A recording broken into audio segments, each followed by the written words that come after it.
এটা মনে রাখেন।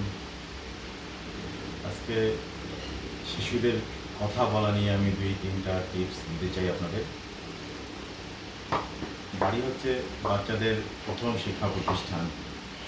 মা-বাবা হচ্ছে প্রথম শিক্ষক এবং চিকিৎসক। কারণ মা-বাবারাই বোঝে বাচ্চার কোনো সমস্যা হচ্ছে কিনা।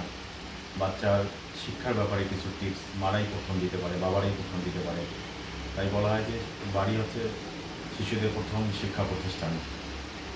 শিশুদের কথা বলার কয়েকটা টিপস আমি আপনাদের দিতে চাই। প্রথমেই যে টিপসটা আমি বলব সেটা হচ্ছে যে বাচ্চাদের সাথে ধীরে ধীরে কথা বলুন। কোনো সময় স্পিডে কথা বলবেন না। বাচ্চারা যেন স্পষ্টভাবে বুঝতে পারে সেই চেষ্টা করুন। আপনারা নিজেরাও স্পষ্ট করে বাংলায় কথা বলবেন যেন শিশু সেটি ক্যাচ করতে পারে। কোনো সময় মোবাইল দেবেন না। বাচ্চাদের যদি মোবাইল দেন তাহলে কথা বলা পিছিয়ে যেতে পারে। সেই জন্য বাচ্চাদের প্রতি এই ব্যাপারটা খেয়াল রাখতে হবে এবং কোনো সময় উচ্চস্বরে কথা বলবেন না বাচ্চাদের সাথে, খুবই সাবলীলভাবে কথা বলবেন। বাচ্চাদের ছোট ছোট গল্প বলুন যেন সে প্রত্যেকটা কথাই ক্যাচ করতে পারে। কোনো ইশারায় কোনো কথা বলবেন না।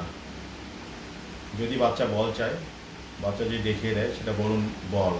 বাচ্চাকে বলতে শেখান বল অথবা ঝুনঝুনি অথবা গাড়ি, এইভাবে স্পষ্ট করে কথা বলবেন। ধন্যবাদ সবাইকে।